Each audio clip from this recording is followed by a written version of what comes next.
Howdy folks, Brett here. One complaint I hear from a lot of people regarding Google search is that it's become quite a bit worse over the last few years. If you feel this way, you're not alone. The user interface is terrible now, there's AI generated garbage, and it's sometimes difficult to get the results you want. So coming up, I'll show you the tricks I use to help you get better results when using Google search. Let's get started.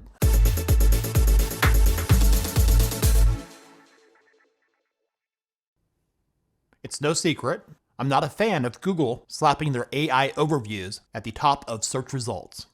While improved, these overviews still make a ton of mistakes.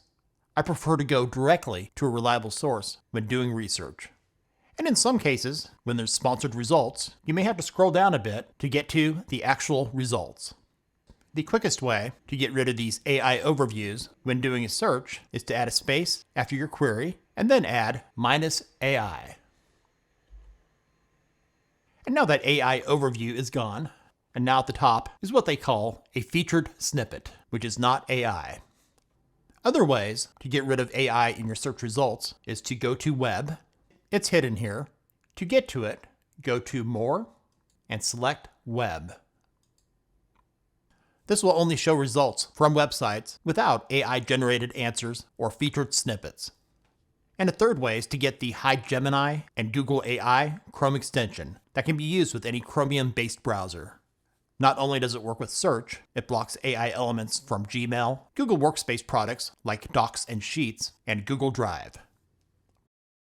When doing a search for an exact phrase, not a variation of it, put that phrase in quotes.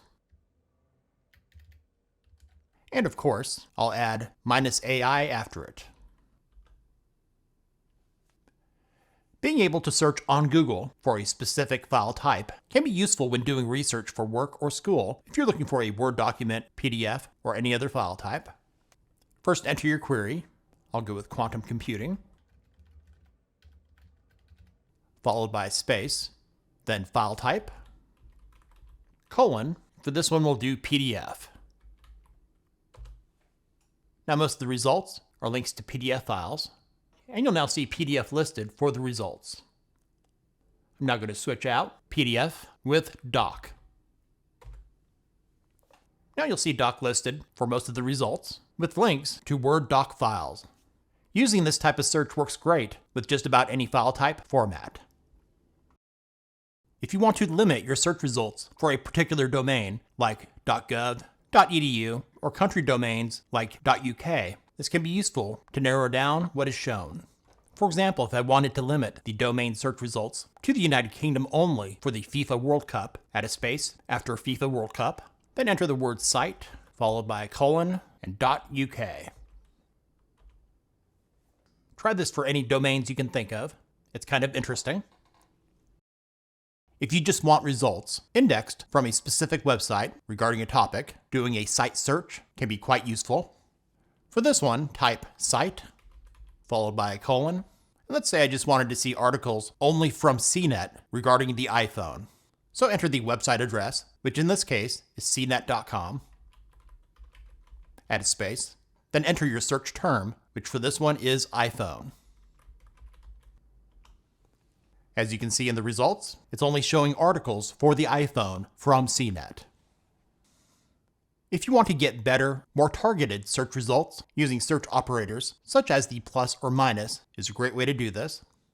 Doing this search for Bill Gates shows a lot of stories and articles regarding him and Epstein. And of course, I'm using the -AI at the end of the query to avoid AI overviews.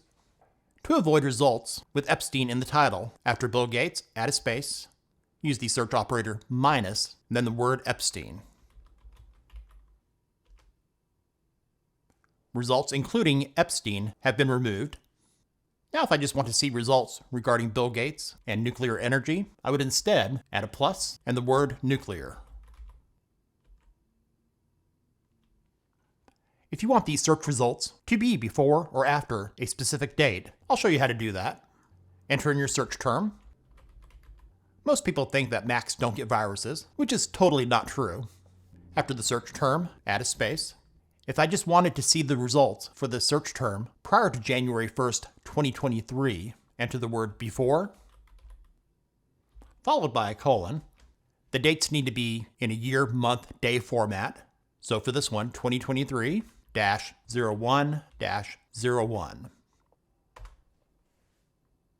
On the flip side, to see results after January 1st, 2023, replace the word before with the word after.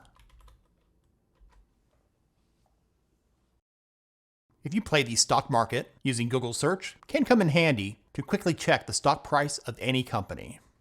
Simply enter the name of a company. Let's go with Microsoft. My bad, I mean Microsoft. Add a space, followed by the word stock. This will show you the current stock price. This graph can be changed from 1 day up to max. I have found that sometimes to get search results that are more relevant, it's best to do a search for the word or words in the titles of web pages.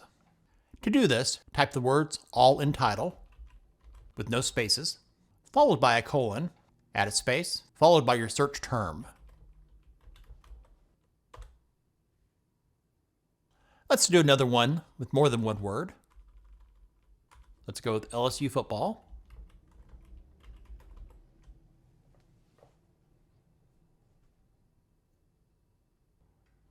If you're finding the results that you get when you search not to your liking, try refining the results using Google's built-in filters. Below the search bar, there are several tabs that can be useful if you switch to them, like videos, images, news, and in more, shopping, maps, web, books. But the last tab here, Tools, is where you can refine the results. You can choose from any time to past year or a custom date range, all results or verbatim. I'll leave it on all results, and I'll switch the time to the past 24 hours. Back in Tools, the last one here is Advanced Search. Here you can filter by the exact word or phrase, none of these words, site or domain, and narrow the results by file type, last update, language, region, and usage rights. Thanks for watching. If this video was useful for you, give it a thumbs up and share it with others. If you know of a useful trick that can be used with Google search, let us know about it in the comments. And if you're new to our channel, I invite you to subscribe and make sure to hit the bell icon to stay up to date with our latest tips and tricks videos and other stuff here on Brett in Tech.